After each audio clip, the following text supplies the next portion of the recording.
இபிடிபியில் வந்து மதனராஜன், நெப்போலியன், சேதுபதி, கருணாகரமூர்த்தி இவையில் 4 பேரும் சம்பந்தப்பட்டவையில் 2001 நவம்பர் மாதம் 28 நாரந்தனையில் தமிழ் தேசிய கூட்டமைப்புன்னு சொன்னால் வீடு இல்லை, உதயசூரியன் அந்த 2001 உதயசூரியன் கூட்டமைப்புன்றது தெளிவாக கூட 2004 பிறகு தான் வீட்டுக்கு போனது. எங்கட அப்பா செத்தது கூட்டமைப்புக்கு செத்தவர், வீட்டுக்கு சாயலை. கூட்டமைப்பை வந்து உதயசூரியன் ஆனந்த சங்கிரியர் அப்படியே அவர் தனக்கு தரமாட்டேன் அவர் அதோட போயிட்டார். அதுக்கு பிறகு வாடகைக்கு இருந்தது தான் வீடு. இப்போ கூட்டமைப்பு வந்திருக்கிறது தான் சைக்கிள். இப்போ சுமந்திரன் கட்சி தண்டை கொண்டு விட்டு அவர் கொண்டு போயிட்டார். அதில் மிச்சம் 2 பேர் மதனராஜன் மற்றும் நெப்போலியன் என்ற பேர் நாட்டை விட்டு தப்பி ஓடிட்டினோம். நாட்டை விட்டு இது எத்தனையாம் ஆண்டுன்னு சொல்லி சொன்னால் 2016 எங்களோட மதிப்புக்குரிய இளஞ்செழியன் ஐயா வந்து தூக்கு தண்டனை தட்டத்தை வழி மன்னிப்பு கொடுத்து பொது மன்னிப்பு கொடுத்து போயிருமன்றதுக்காக தூக்கு தண்டனையும் ஆயுள் தண்டனையும் கொடுத்தவர். ஆனால் இவேல் பிடிபடையில் அதோட வணக்கம், என் பேர் கவியரன். நான் வேலன 6ஆம் வட்டாரத்தில் காங்கிரஸ் சின்னத்தில் சைக்கிள் சின்னத்தில் போட்டியிடுறேன். நான் உங்களோட இந்த முறை தான் முதலாக என் கருத்தை பதிவு செய்கிறதுக்கு வந்திருக்கிறேன். என்னென்னு சொன்னால், உண்மையாக சொல்ல போனால் எங்களோட வீட்டு ஒரு பெரிய இழப்பு. அதோடு எங்களோட வீட்டில் இருந்து யாருமே அரசியல் என்ற ஒரு விஷயத்தில் தலையிடக்கூடாதுன்றதில் நாங்கள் எங்களோட அம்மா இனி இல்லைன்னு இதாக பார்த்து கொண்டு இருந்தவ இன்னொரு இழப்பு வரக்கூடாதுண்டு. ஆனால் என்ன செய்கிறது, நாங்கள் இப்போ உண்மையாக சொல்ல போனால் நாங்களே சரியான வழியில் சில காலங்கள் போயலை. நாங்களும் தறியட்டு திரிஞ்ச நாங்கள் தான். ஆனால் இப்போ நடக்கிற நிலவரங்களை பார்த்தா எங்களோட அரசியல் தலையீடு வந்தால் தான் எங்களை நாங்கள் திருத்தி கொண்டு இதுக்குள்ளே நாங்கள் வந்தால் தான் சில விஷயங்களை கட்டுக்கோப்புக்குள்ளே கொண்டு வரலாம்ன்றது அந்த ஒரு எண்ணப்பாக்கு. அது சில பேர்ட்ட தலைமத்துவமும் சரி, சில பேர்ட்ட வழிகாட்டுதலின் படி தான் நாங்கள் வந்திருக்கிறோம். இது என்னன்னு சொல்லி சொன்னால், நான் முதல்ல என் அப்பா யாருன்னு சொல்கிறேன். 2001 நவம்பர் மாதம் 28 நாரந்தனையில் தமிழ் தேசிய கூட்டமைப்புன்னு சொன்னால் வீடு இல்லை, உதயசூரியன் அந்த 2001 உதயசூரியன் கூட்டமைப்புன்றது தெளிவாக கூட 2004 பிறகு தான் வீட்டுக்கு போனது. எங்கட அப்பா செத்தது கூட்டமைப்புக்கு செத்தவர், வீட்டுக்கு சாயலை. கூட்டமைப்பை வந்து உதயசூரியன் ஆனந்த சங்கிரியர் அப்படியே அவர் தனக்கு தரமாட்டேன் அவர் அதோட போயிட்டார். அதுக்கு பிறகு வாடகைக்கு இருந்தது தான் வீடு. இப்போ கூட்டமைப்பு வந்திருக்கிறது தான் சைக்கிள். இப்போ சுமந்திரன் கட்சி தண்டை கொண்டு விட்டு அவர் கொண்டு போயிட்டார். இப்போ கூட்டமைப்பு வந்து சைக்கிள் தான். இப்போ அதோட வந்து 2001 நவம்பர் மாதம் 28 நாரந்தனைக்கு தேர்தல் பிரச்சாரத்துக்கு போய் கொண்டிருந்த நேரம் ஆறாரென்று சொன்னால் ஈழமக்கள் ஜனநாயக கட்சி இபிடிபி அவையில் தானா ஒரு காலத்தில் மன்னர் மேரம் எனக்கு சமூக பேச்சு இது இல்லை, மன்னிச்சு கொள்ளுங்க என்ன பேச்சு பிள்ளைண்டா. இபிடிபியில் வந்து மதனராஜன், நெப்போலியன், சேதுபதி, கருணாகரமூர்த்தி இவையில் 4 பேரும் சம்பந்தப்பட்டவையில்னு சந்தேக நபர் பட்டியலில் இவையில் 4 பேரும் வந்து கோர்ட்ஸுக்கு வந்தவையில். இதில் கருணாகரமூர்த்தி வந்து சந்தேகம் நிறுவனமாகத்தால் கருணாகரமூர்த்தி என்றது யாருண்டா இப்போ ஒரு 2 தடக்கா வைஸ் சேர்மனாக இருந்த ஆள் பாருங்கள். எங்கெங்கே யாராட்ட தலைமத்துவத்துக்கு கீழே இருந்திருக்கிறோம்ண்டு ஒரு கொலை குற்றவாளி சந்தேக நபர்ன்ற இது கீழே நாங்கள் இருந்திருக்கிறோம். அப்போ அவருக்கு போதிய ஆதாரம் இல்லை என்று சொல்லி போட்டு விட்டது. அதில் சேதுபதி என்று சொல்கிறவர் கைதாகி சிறைச்சாலையிலேயே மரணம் அடைஞ்சிட்டார். அதில் மிச்சம் 2 பேர் மதனராஜன் மற்றும் நெப்போலியன் என்ற பேர் நாட்டை விட்டு தப்பி ஓடிட்டினோம். நாட்டை விட்டு இது எத்தனையாம் ஆண்டுன்னு சொல்லி சொன்னால் 2016 எங்களோட மதிப்புக்குரிய இளஞ்செழியன் ஐயா வந்து தூக்கு தண்டனை தட்டத்தை வழி மன்னிப்பு கொடுத்து பொது மன்னிப்பு கொடுத்து போயிருமன்றதுக்காக தூக்கு தண்டனையும் ஆயுள் தண்டனையும் கொடுத்தவர். ஆனால் இவேல் பிடிபடையில் அதோட 2018 திருப்பயாழ் நீதிமன்றம் யார் பாதுகாப்பு அமைச்சு செயலாளருக்கு திருப்பூரும் மென்ஷன் பண்ணது என்னென்று சொல்லி இப்படி ஒரு வழக்கு ஒன்று நிலுவையில் இருக்குது, இப்படி மதனராஜனையும் நெப்போலியனையும் திருப்பி நாடு கடத்துங்கோ என்று சொல்லி ஒரு ரிக்வஸ்ட் லெட்டர் ஒன்று கொடுத்த இடத்துக்கு எந்த ஒரு பதிலும் இதுவரை காலம் நல்லாட்சி காலத்தில் கொடுத்தது. நல்லாட்சி காலம் போனது யார், மைத்ரி ஐயாட காலத்தில் போய், அதுக்கு பிறகு கோத்தா ஐயாட காலம் போய், ரணில் ஐயாட காலம் போய், அனுர் ஐயா வந்தும் இன்னும் இல்லை. அங்கே போன வருஷம் பிரிட்டனில் நெப்போலியன் கைது செய்யப்பட்டவர். கைது செய்யப்பட்டு அங்கத்தை உள்துறை அமைச்சு வந்து எங்கட வெளிவிகார அமைச்சிட்ட தொடர்பு கொண்டு கேட்டது இவர் சம்பந்தமான கேஸ் சம்பந்தமான ஃபைல்களை அனுப்பும் கொண்டு. ஆனால் எங்கட நாட்டு வெளியுறவுத்துறை அந்த பாதுகாப்பு அந்த அமைச்சு அதுகள் எந்த ஒரு முடிவுமே எடுக்கல. இப்போ அந்த நாட்டில் அவங்க சுதந்திரமாக சுற்றி கொண்டு திரிகிறாங்க. அதை விட இன்னொரு பெரிய விஷயம் என்னென்று சொல்லி சொன்னால், தெரியாமல் எங்களோட மக்கள் யார் இவர் ஜனாதிபதியின் பொய்யான வாக்குறுதிகளை சிலதுகளை கேட்டு இப்படி ஒரு நல்ல இதாக இருக்குமென்று சொல்லி நல்ல ஒரு வழிமுறையில் இருக்குமென்று சொல்லி தெரியாமல் பார்லிமெண்ட் எலெக்ஷனுக்கு ஓட் பண்ணி போட்டினோம். இப்போ ஒவ்வொருத்தரும் மூக்கில் பஞ்சு வச்ச மாதிரி கோமாளி மாதிரி சில கூத்துகள் காட்டி கொண்டு இருக்கிறோம். அதில் பார்த்து தலையில் அடித்து கொண்டு இருக்கிறோம். சில பேர் மருத்துவம் ஊசி போட்டு கொண்டு திரிகினோம். ஒவ்வொருத்தட்ட இதுகளுக்கும் நாங்கள் ஒன்றும் செய்யலாமல் அனுபவித்து கொண்டு இருக்கிறோம். இப்போ என்னென்று சொன்னால், நாங்கள் உள்ளூராட்சி மன்ற தேர்தலில் வந்து பெரும் ஜனாதிபதி ஒரு கட்சி, அதே கட்சி தான் பாராளுமன்றத்திலேயும் பெரும்பான்மை, அதே கட்சி தான் உள்ளூராட்சியிலேயும் பெரும்பான்மை என்றால் கேள்வி கேட்கறதுக்கு ஆக்கள் இல்லை. நினைச்ச மாதிரி செய்துட்டு போயிடலாம். அவைகளுக்கு ஒரு விஷயம் மக்களுக்கு செய்யணும் அல்லது திணிக்கணும்னு நினைச்சா எடுத்தமா முடிவெடுத்தமா செஞ்சமா போனோமான்ட்டு போயிடலாம். கேள்வி கேட்கறதுக்கு ஆக்கள் இல்லை. உள்ளூராட்சி மன்றம் விளையாட்டு இல்லை. உங்கள்கிட்ட கையில் இருக்கிற பவர். நான் மக்கள்கிட்ட கேட்டுக்கொள்கிறது என்னென்னா, தமிழ் கட்சிகள், தமிழ் தேசிய கட்சிகளோட சம்பந்தப்பட்டவைகளுக்கு நீங்கள் உங்களோட வாக்குகளை கொடுத்து கொள்ளுங்க. நீங்கள் தேவையில்லாத ஒரு பெரும்பான்மையின கட்சிக்கு உங்களோட வாக்கை நீங்கள் செலுத்தி பிறகு பார்லிமெண்ட் எலெக்ஷனுக்கு நீங்கள் யோசித்த மாதிரி யோசித்து கொண்டிருக்காதீங்க. நீங்கள் சொல்லலாம், எங்களுக்கு இனி இல்லைன்னு தெரிஞ்சவர் ஊருக்குள்ள நல்ல தலைவரை தான் கொண்டு வந்து போட்டிருக்கிறோம் என்பிபிலேண்டு. அங்கே அவையல் என்பிபி என்ற கட்சியின் ரூல்ஸ் வேறு. அவையல் என்ன நினைக்கணுமோ அதின் ஒழுங்கின்படி தான் இவையல் போகலாம். சுயேட்சமான முடிவுகள் எங்களை மாதிரி ஒரு பார் கவுன்சிலேயோ போய் சண்டை பிடிச்சி இப்படித்தான் செய்யணுமென்று இல்லாமல் அவையல் சொல்லலாது.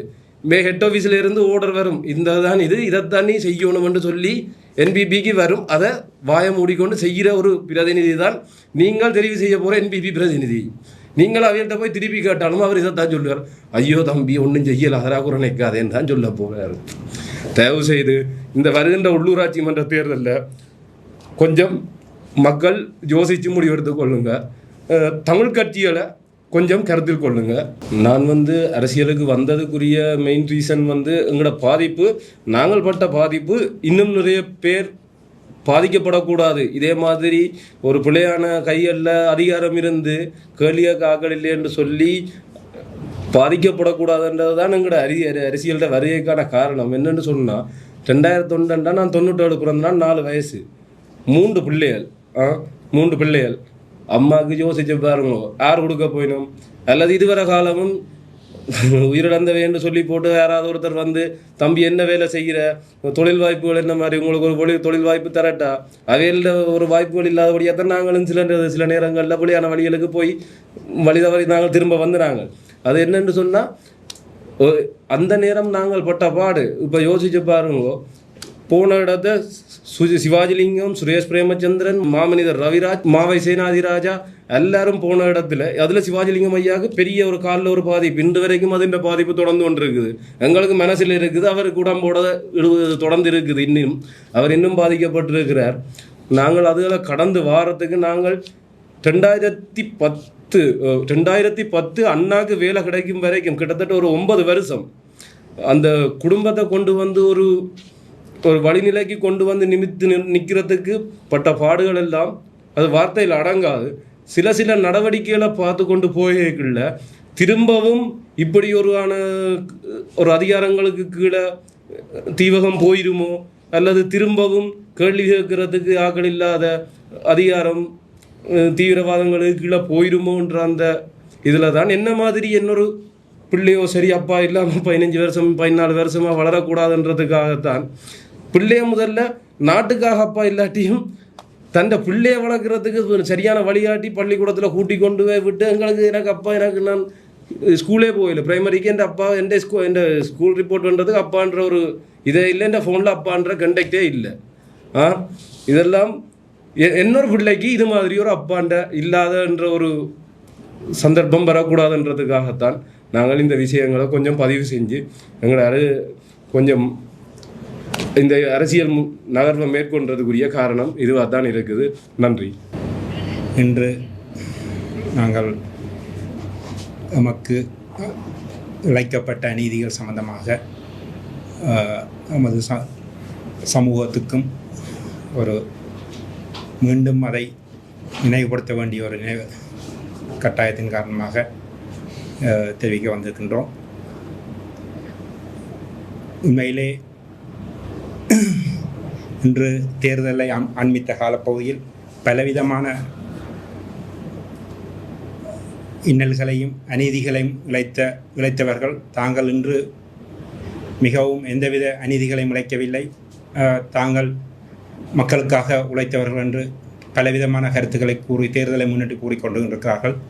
ஆனால் நாங்கள் அதில் பாதிக்கப்பட்டவர்கள் என்ற அடிப்படையில் ஒரு சில கருத்துக்களை தெரிவிக்கலாம் என்று முன்வந்திருக்கின்றோம். குறிப்பாக இந்த எமது தமிழினத்தின்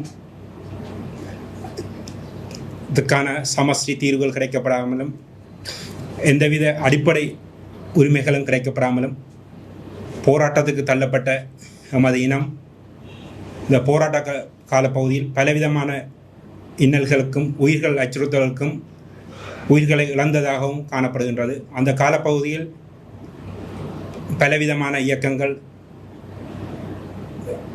தோற்றுவிக்கப்பட்டு அந்த மக்களுக்காக செய்ய வேண்டிய தேவைகளை செய்யாமல் எமது இனத்துக்கான அழிவுகளை இட்டு சென்றார்கள். ஆனால் ஒரு நீண்டகால எமது போராட்டத்துக்காக தமது உறவுகளை இழந்து நீண்டகாலம் எமது இனத்துக்காக போராடிய இயக்கமாக விடுதலை புலிகள் அமைப்பு இருந்தது. ஆனால் அவர்கள் காலப்பகுதியில் பலவிதமான பாதுகாப்புகள் இருந்தன. ஆனால் அவர்களுடைய பாதுகாப்புக்கு அற்ற அரச பகுதிகளில் பலவிதமான அநீதிகள் எமது தமிழ் குழுக்களாலே இழைக்கப்பட்டது. அதில் பல கொலைகளும் செய்யப்பட்டன. ஆனால் அவ்வாறாக செயற்பட்டவர்கள் அதன் பின்னர் யுத்தம் மௌனிக்கப்பட்ட பின்னர் கூட தங்களுடைய கொள்கையை மாறாது பலவிதமான ஜனநாயகத்தின் பால் செயற்பட்ட பல அரசியல் செயற்பாட்டாளர்களையும் அரசியல் கட்சிகளையும் அரசியல் செய்ய விடாதும் மக்களுக்கான சேவை செய்ய விடாமலும் பல அநீதிகளையும் கொலைகளையும் இழைத்தார்கள். ஆனால் இன்று தேர்தலை முன்னிட்டு தாங்கள் எதுவும் செய்யவில்லை, தாங்கள் சுத்தமானவர்கள் போல கூறுகின்றார்கள். குறிப்பாக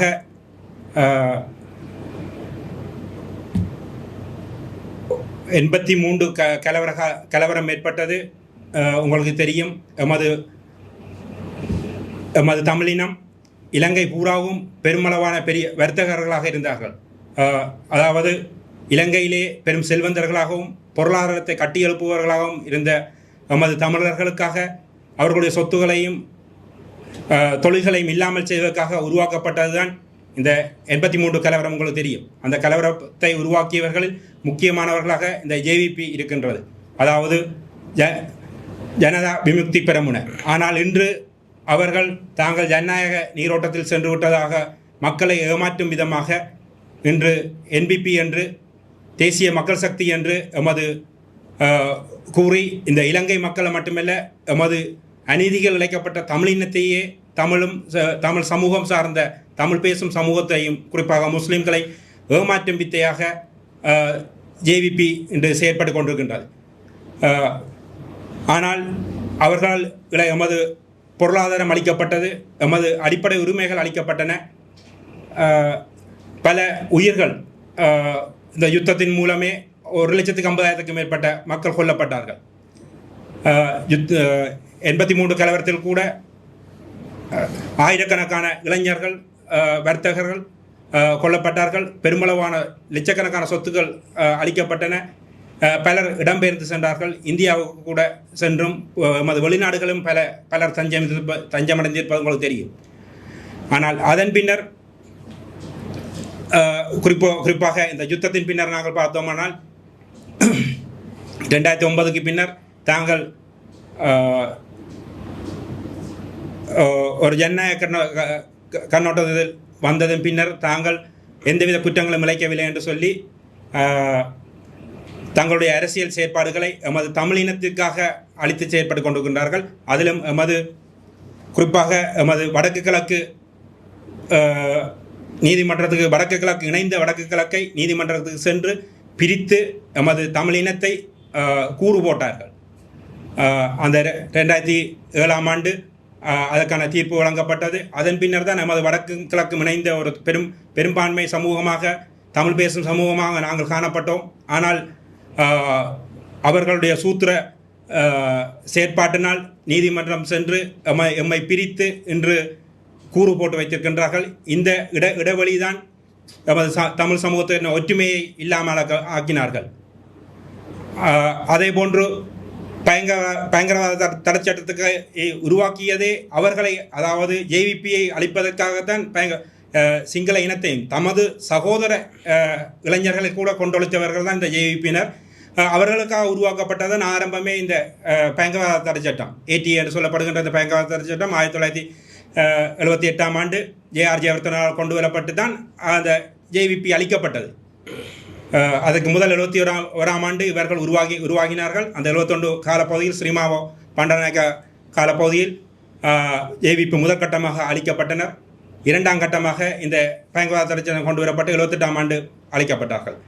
அதன் தொடர்ச்சியாக 89ஆம் ஆண்டு பிரேமதாஸ் அவர்களுடைய ஜனாதிபதி அந்த காலப்பகுதியில் முற்றாக அளிக்கப்பட்டார்கள் இந்த ஜேவிபியினர்.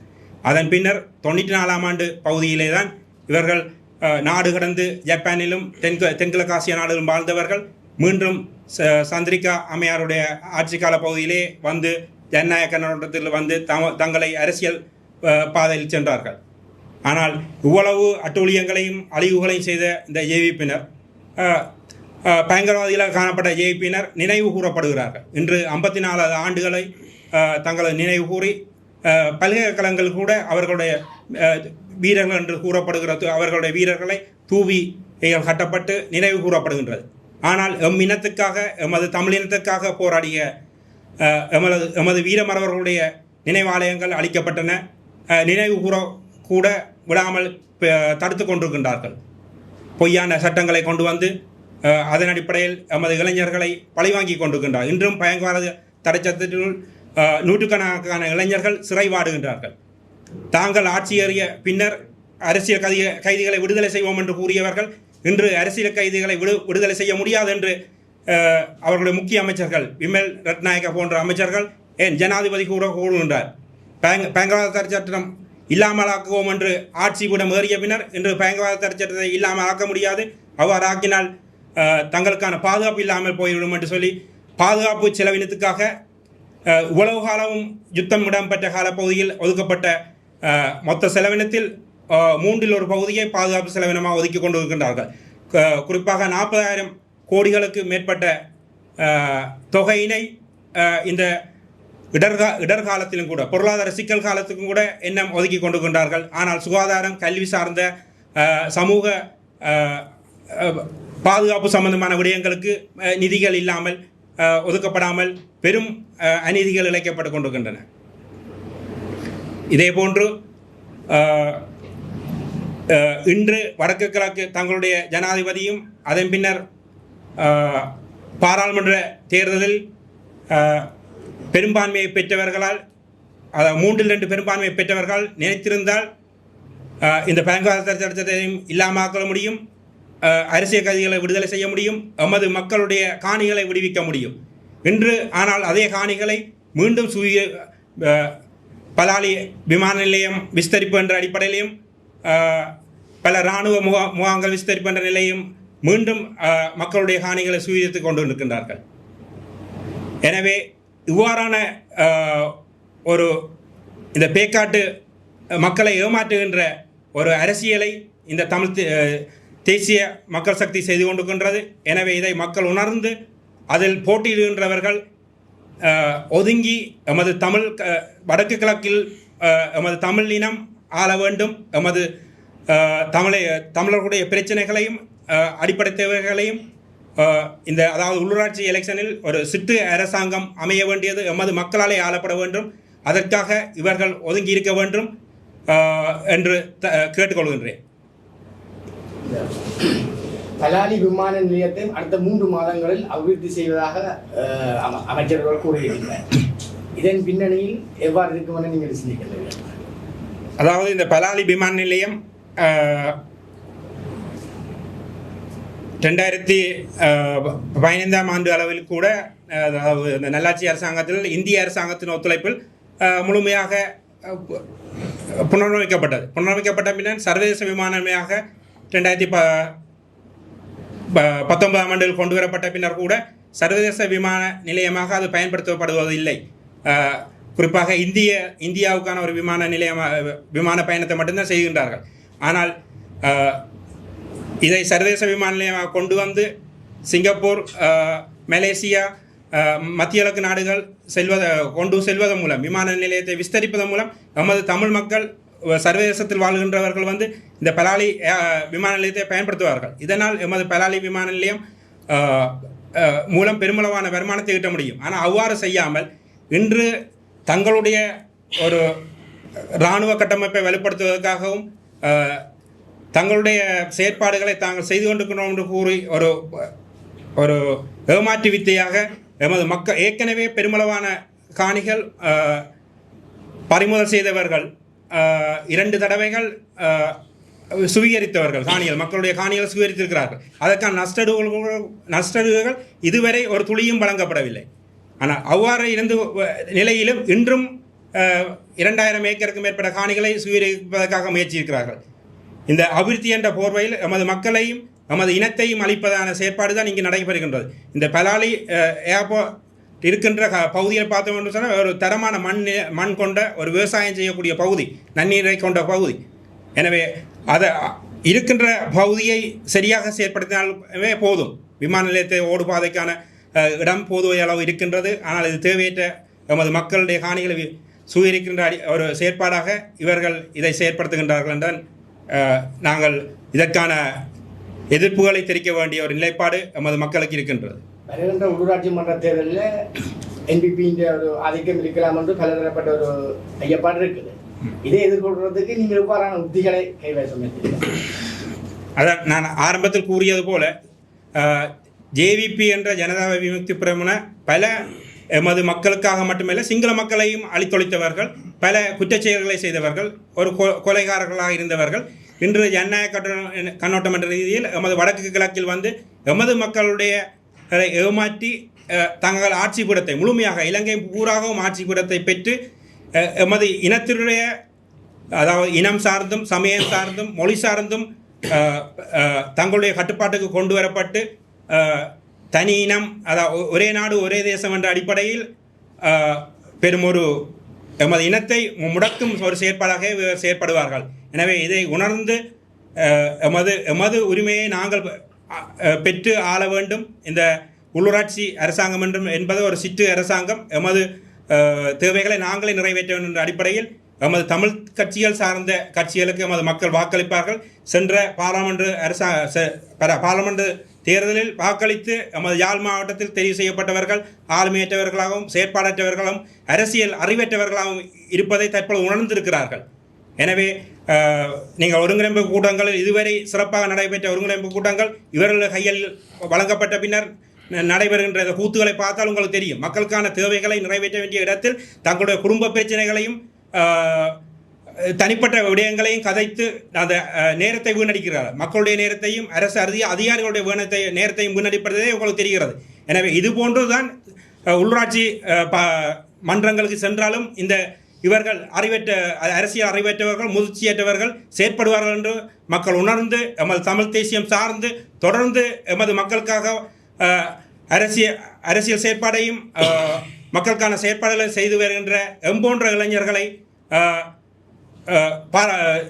உள்ளூராட்சி சபையில் முழுமையான தனித்து தமிழ் தேசிய கட்சிகள் ஆட்சி அமைக்கக்கூடிய ஒரு செயற்பாடாகவே நாங்கள் தமிழ் தேசிய பேரவை என்று பல கட்சிகளை உருவாக்கி சைக்கிள் சின்னத்தில் அது குறிப்பாக காங்கிரஸின் சைக்கிள் சின்னத்தில் போட்டியிடுகின்றோம்.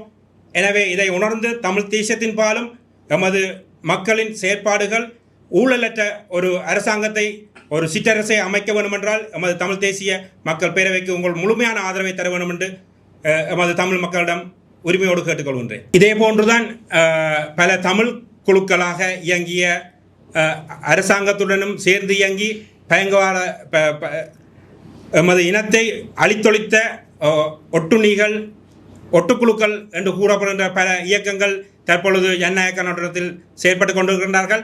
அவர்களை சென்ற பாராளுமன்ற தேர்தலில் மக்கள் ஓரம் கட்டியிருந்தார்கள். ஆனால் இந்த உள்ளூராட்சி தேர்தலில் தங்களுடைய நிலையை மீண்டும் அவர்கள் கொண்டு வருவதற்காக வேலைவாய்ப்பு வழங்குவதாகவும் பல இதுவரை செய்யாத அபிவிருத்திகளை தாங்கள் செய்ய போவதாகவும் கூறிக்கொண்டு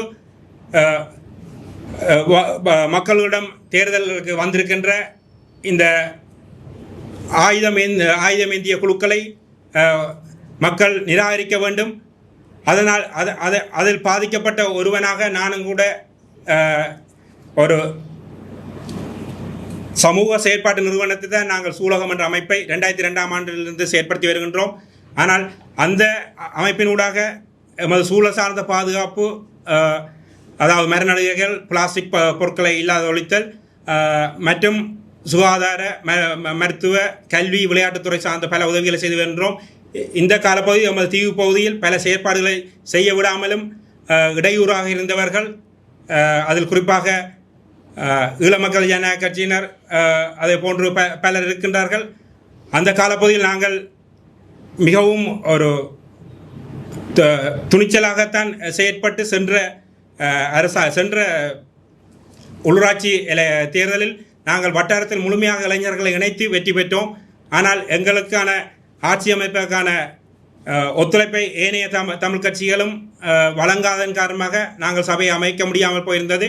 எனவே அதே போன்று இந்த முறை இல்லாமல் முழுமையாக நாங்கள் ஆட்சி அமைப்பதற்கு ஒத்துழைக்க வேண்டும். அந்த தேர்தலில் நீங்கள் பார்த்தீங்கன்னு சொன்னால், இந்த உள்ளூராட்சி தேர்தலில் முறையானது மிகவும் பிழையாக இருப்பதன் காரணமாக தனித்து வட்டாரத்தில் வென்றாலும் ஆட்சி அமைக்க முடியாமல் இந்த விகிதாசாரத்தில் வந்தவர்கள் மூலம் அங்கு பெரும் குழப்ப நிலைகள் எல்லா சபையிலும் இருந்தது உங்களுக்கு தெரியும். எனவே அதை உருவாக்கியவர்கள் குறிப்பாக எமது ஜனாதிபதி சட்டத்தரணி என்று பெருமையாக கூறுகின்ற எம்ஏ சுமந்திரன் அவர்கள் தான் அந்த வரைவை வரைந்தார்கள். அதாவது ஜனாதிபதி சட்டத்தில் சுமந்திரன் அவர்களும் ஜனாதிபதி சட்டத்தின் ஜெயந்தி விக்ரம் என்று சிங்கள பெரும்பான்மையை கொண்ட இனத்தைச் சேர்ந்த சட்டத்தரணியும் தான் இந்த வரைவை உருவாக்கினார்கள்.